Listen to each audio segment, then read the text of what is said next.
Hey everyone, welcome back to another video from Gameplay Classic. In today's video, I'm going to show you how to enable and disable audio setting or sound effect in Hill Climb Racing 2. So let's get started without wasting much of our time.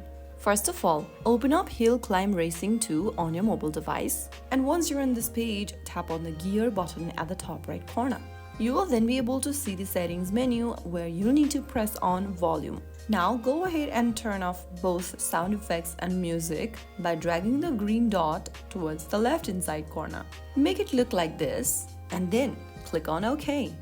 Right after you do that, you will then be able to disable sound and music from your Hill Climb Racing 2 game. By adjusting the sound effects, you can enjoy customized audio settings that suits your gameplay. So that is how you can easily do it. If you found the tutorial helpful, like, share and subscribe for more tutorials from us. I'll be back again in the next video.